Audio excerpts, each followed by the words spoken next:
Welcome to the Nothin or Triple Show, a movie podcast that really shakes the pillars of heaven. My name's Christian. And I'm Ian, and this is episode 0. Are we crazy? Is that our problem? Why would we dare try to bring another podcast into this world? A movie podcast, of all things. Well, it's probably not for our good looks because nobody can see us right now. We got faces for radio. Yeah, right.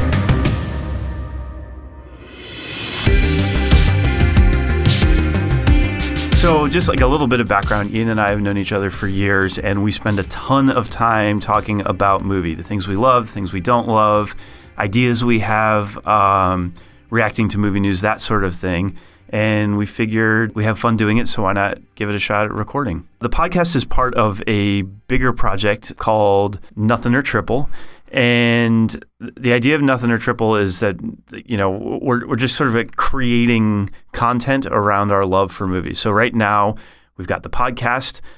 We did a podcast that we had a lot of fun with last Christmas called You Better Watch Out. You can find it in various podcast stores.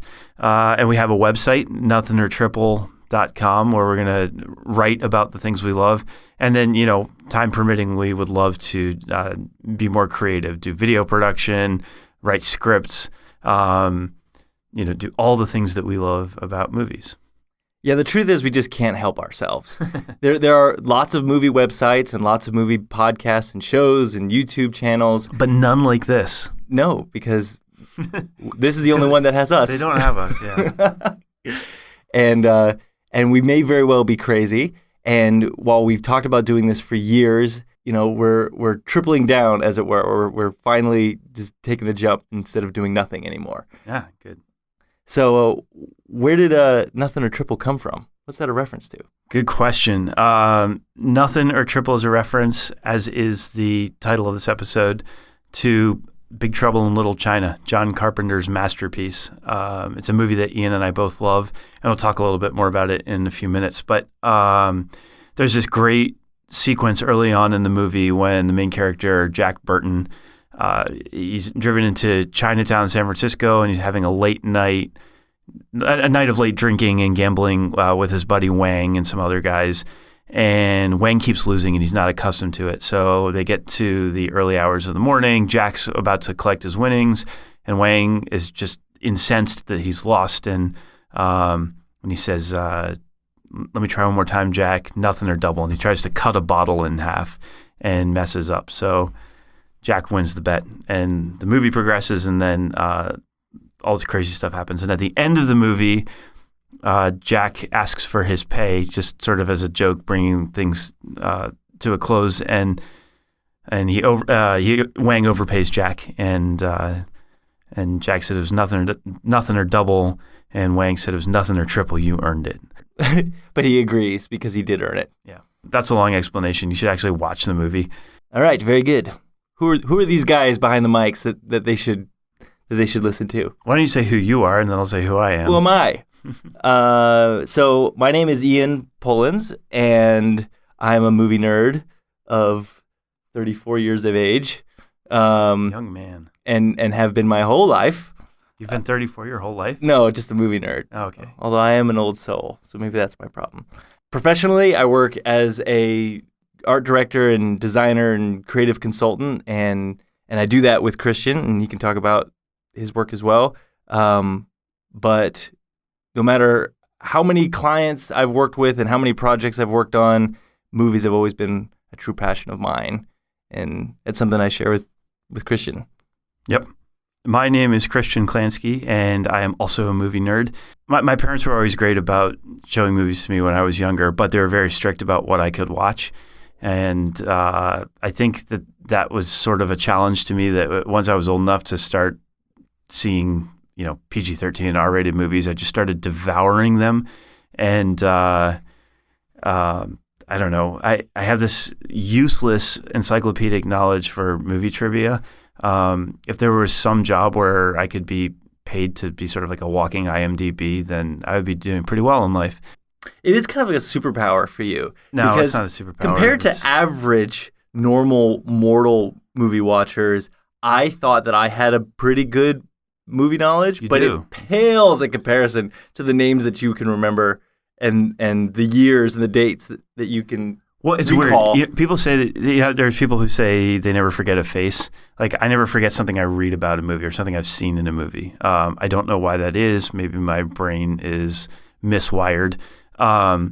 Actually, it's funny. So growing up, my parents always had this book of movies called, I think it was Mick Martin and Marsha Porter's book of movies, whatever it was. So every year they would add reviews and short reviews to this really thick book, like, I don't know, 1,200 pages or something. Mm-hmm. And at the back, there were indices is not a word, indices that linked movies and directors. It was like a paper version of IMDb. And I used to spend hours a day reading through that. Their reviews were the first impressions I had about movies. So if they gave something 5 stars, I went into a movie thinking, okay, this is what I have to see. But I tried to memorize as much as I could. And I think that was one of the early indicators that I loved movies. And then I went to Connecticut College and was a film studies major. And I did nothing with it. So, but now we have a podcast. Now we're doing something with it. Yeah. It's finally coming forward. Yeah. I also went to a version of a film school when I studied at the Art Institute of Washington in the Washington, D.C. area. And I kind of fell into it because I originally went to school having been a movie nerd. I was actually studying graphic design because I was working as a freelancer.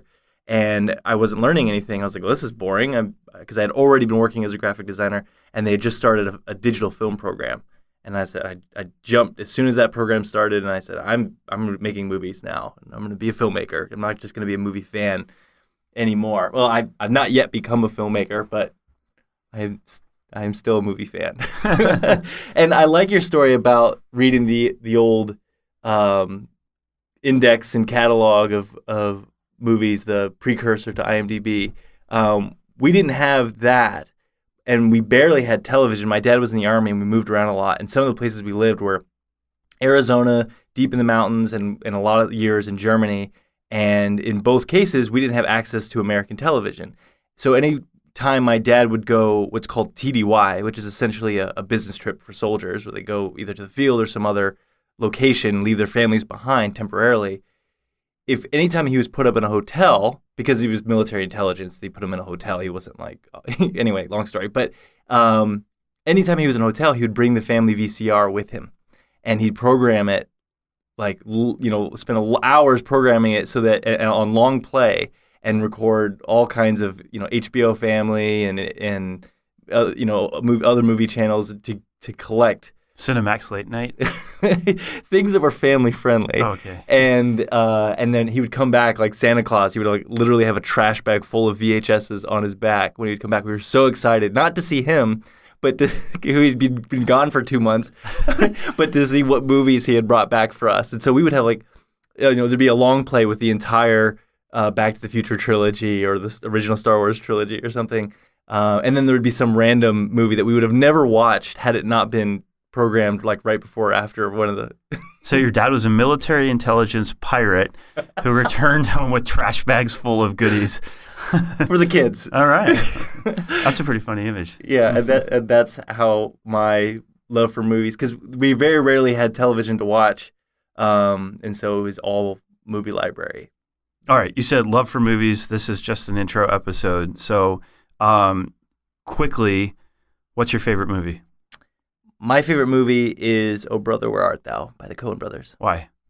I have felt, like all movies that you love, it has a lot to do with when you watch it. And I watched that movie in high school and then several times at the end of high school and many times in college. And it just had this huge impact on me. I felt like, and I deduced later that I felt like it was kind of a masterclass in filmmaking, but it has a little bit of everything. It's got music, it's got heart, it's, an adaptation, a loose adaptation of the Odyssey, so it's a timeless story, but it's told with this great Coen brothers flair. We're in a tight spot, like Ulysses Everett McGill, and I could quote that movie till the cows come home. And to me, that's one of the big marks of a movie that I love, and the Coen brothers hold many spots in my top 10, but a movie that has great dialogue and great characters that are memorable that you can watch on repeat. Mm-hmm.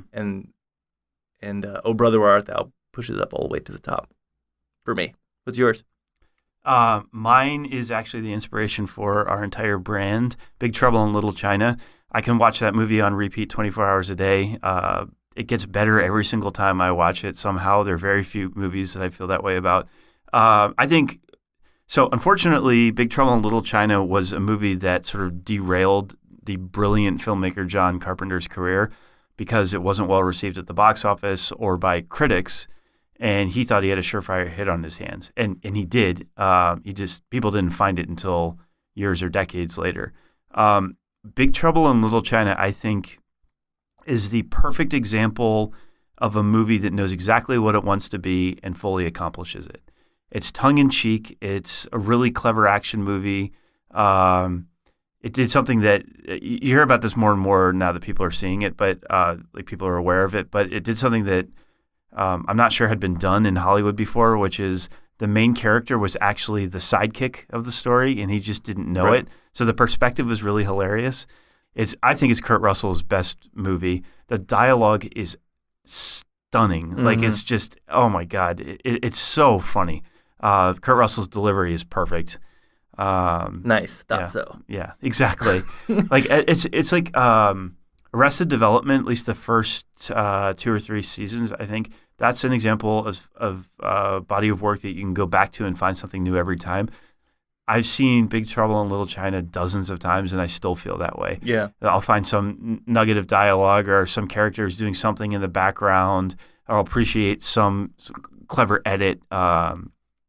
Anyway, to me, it's a perfect movie. Yeah. And I'm one of those people that saw Big Trouble really late. I think it was like only a couple years ago I saw it. Actually, on your recommendation to see it. Yeah. Because being your favorite movie, you said you have to see this movie. Yes, and I just watched Kung Fury, which is the 80s nostalgia short indie film. But that operated as a perfect primer to 80s action films. And so I watched that movie, and in the same night, I was like, I need more of this genre. I want to go back to the original, that this Kung Fury, if you haven't seen, go watch. But if you had, I wanted more of that genre of filmmaking, 80s action comedy, and I went from Kung Fury and put on Big Trouble in Little China, and everything from the clothes to the music to the writing to the action, it was all of that period that Kung Fury was borrowing from. And so it was great to kind of go back to the source, and I just ate it up. I soaked it right up. Yeah, I mean, like Kung Fury is sort of meta nostalgia. I think one of the things that's really clever about Big Trouble in Little China is that it was self-aware, so that it wasn't just a product of the time. It understood how absurd the 80s were, and it took advantage of that and sort of poked fun at the viewer if they took it seriously. Yeah, if they took it seriously. Those are our favorite movies. What do you think the best movie ever made is? And we could talk about this later in the podcast. So just like one sentence, what's the best movie ever made? Yeah, I'm sure from a critical perspective, I could make the case for a lot of movies. But for me, I have to give it to Back to the Future. This is a movie that dances, these two movies, my favorite movie and what I think the best movie is. And I think we can write lots of stories on that distinction. But I think that Back to the Future is, again, another masterclass in filmmaking. It's got a lot of heart. It's fun. It's perfect. The dialogue is great. The directing is great. It's got all these nostalgic elements to it that many, many, many film fans love. In fact, it's a movie that I don't like to share. Like, you see people, DeLoreans in commercials all the time. Lots of people love Back to the Future. And like, I would almost prefer that if it were more like Big Trouble in Little China, where not as many people had seen it or appreciated it, and it was more of a cult classic. I mean, good for them for making a perfect movie, but it's like that band or that piece of artwork where you kind of want to covet it for yourself. That's how I feel about Back to the Future. I'm pretty sure, based on when it came out, that other people discovered it before you. No, I know, but that's just how I feel about it. Yeah. Okay, well, I'm not going to go into details, but mine is 2001: A Space Odyssey. I think that is a movie that holds up impeccably, even though some of the technology in it seems dated. It's a beautiful film, and I think what I like most about it is that it challenges the viewer on a philosophical level. So it's a precursor to some of the mystery box stuff that filmmakers like J.J. Abrams are working with now.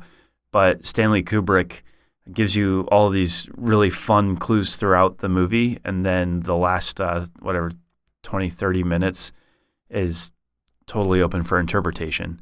And I really appreciate movies that don't spoon feed you. Mm-hmm. Okay. No, I agree. That's probably a more appropriate answer for, a cinephile. Like, Oh, I don't know if I'd call myself a cinephile, but movie nerd is fine. Okay, so let's wrap this up. People who come along for the ride, what can they expect to hear on the Nothin or Triple show? a lot of our voices rambling on, trying to be brief and then running over time about our opinions on movies. And You're going to scare them away. they're going to hear about movies. Good. They're about movies that we love and movies that we are critical of. We'll try to be constructive. Personally, I prefer to be constructive in my criticism of art, especially movies. So I'm not going to ever say something was crap or garbage and never explain myself. And inversely, I'm never going to say it was great and never tell you why. So I hope we get some in-depth conversation of our opinions and passions around films, new and old. Yeah. And then just like a couple of ideas that we have that we may or may not do. We have this idea that there are some movies that Ian and I just haven't seen, classics, movies that you would be shocked we haven't seen. So maybe we'll watch some of those and talk about them. We'll do movie reviews. We're going to talk about the news of the week, some timely stuff. One thing that we would love to do, Ian was talking about, being constructive. It's fun to look at a movie that's not perfect and talk about how we would fix it. Right. And, that's sort of like armchair quarterbacking, but hey, it could be fun. And then we're going to talk about whatever the heck else we want to. Whatever we feel like. Yeah. Yeah. And with that, Stay tuned. yeah, on to the show.